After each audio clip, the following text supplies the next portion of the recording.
Zdravím všechny. Vítejte na vaší úplně první jízdě v Pythonu. Jo, přesně tak.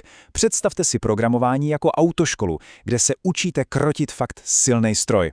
No a dneska si ukážem, jak poprvé chytit volant a pořádně to rozjet. Naším autem bude, jak jinak, Python.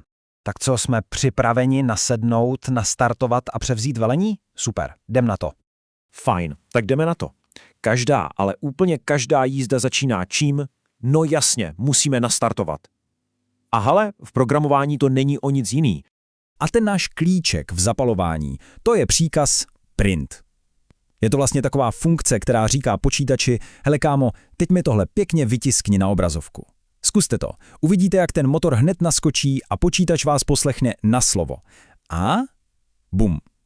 Gratuluju, právě byl napsán úplně první program. Super, motor vrčí, všechno klape. No jo, ale kam vlastně jedeme? Každá pořádná jízda přece potřebuje cíl, že jo? A abychom si ho pamatovali a nestratili se, použijeme něco, čemu se říká proměnné. Představte si, že si do mapy zapíchněte špendlík, nebo si do telefonu uložíte kontakt. Tady vlastně říkáme, čau Pythone, tuhle hodnotu 90 si prosím tě zapamatuj pod jménem rychlost. A tenhle text Brno, ten si ulož jako destinace. Je to prostě geniálně jednoduchý způsob, jak si odložit nějaký informaci na později. A teď pozor, tohle je fakt, ale fakt důležitý. Hodně lidí si myslí, že proměnná je, taková krabička, kam něco strčíte. Ale v Pythonu je to trošku jinak. Je to spíš taková nálepka. Nálepka, kterou plácnete na nějaký data. Ty data si jen tak plavou v paměti počítače a ta proměnná na ně jenom ukazuje.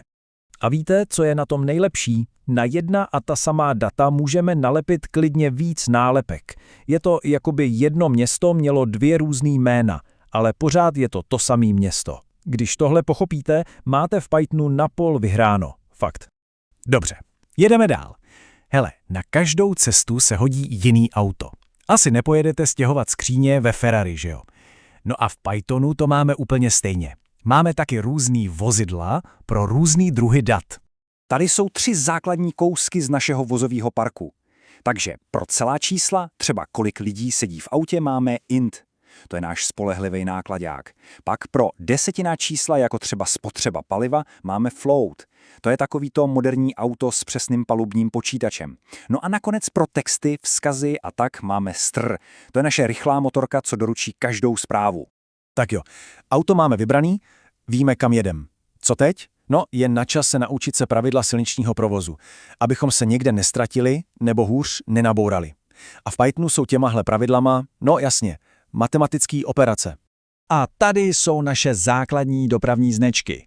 Plusko na sčítání, mínusko na odčítání, hvězdička pro násobení, lomítko pro dělení a 2 hvězdičky pro umocňování. Tohle je prostě základní výbava každého řidiče programátora. A teď bacha, přijíždíme na takovou záludnou křižovatku. Co myslíte, jaký bude výsledek? Sečteme nejdřív 2 plus 3 a to celý pak vynásobíme 5? Nebo to bude jinak? Přesně tady přichází na řadu něco jako přednost v jízdě. V matici se tomu říká priorita operátorů. Přesně jako na silnici, i v matici mají některé operace prostě přednost.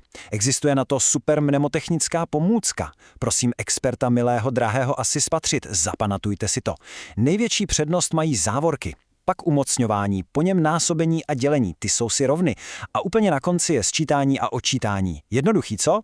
Tak se vraťme na tu naši křižovatku. Podle pravidel má násobení přednost před sčítáním, takže nejdřív musíme spočítat 3 krát 5. To je 15. No a až pak k tomu přičteme tu 2. Takže správný výsledek je 17. Vidíte, díky pravidlům jsme se v pohodě vyhli bouračce. A teď ještě jeden malý chyták. Taková nečekaná ledovka na silnici. Pozor na tohle. Umocňování má vyšší prioritu než to mínus před číslem. Takže když napíšete minus 3 na druhou, Python to spočítá jako minus z 3 na druhou a to je minus 9. Jestli chcete umocnit minus 3, musíte ji hezky schovat do závorek. Na tohle si dejte fakt bacha, je to jedna z nejčastějších chyb. Víte, jízda autem není jen o tom kroutit volantem. Musíme taky komunikovat s okolím, třeba se zeptat na cestu, že jo? No a v Pythonu máme super nástroj, kterým si můžeme pokecat s tím, kdo náš program zrovna používá. A je to úplně primitivní. Použijeme funkci input plus, tou položíme otázku. Program pak hezky počká, až člověk na druhé straně něco napíše a zmáčkne enter. No a my si tu jeho odpověď uložíme do proměnné. Hotovo. Takhle to vypadá v reálu. Zeptáme se na jméno, šoupneme si ho do proměnné jméno řidiče a pak ho prostě pozdravíme. Není to super? Náš palubní počítač se normálně baví s posádkou. A teď to úplně nejdůležitější. Poslouchejte. Je úplně jedno, co ten člověk napíše. Jméno, věk, číslo, bod. Funkce inputu to vždycky vrátí jako text, jako datový typ st. I když tam napíše číslo 5, pro Python to nebude číslo, ale text 5. Na to je potřeba myslet, je to mega důležitý. Tak, a je to. Základy máme v kapse.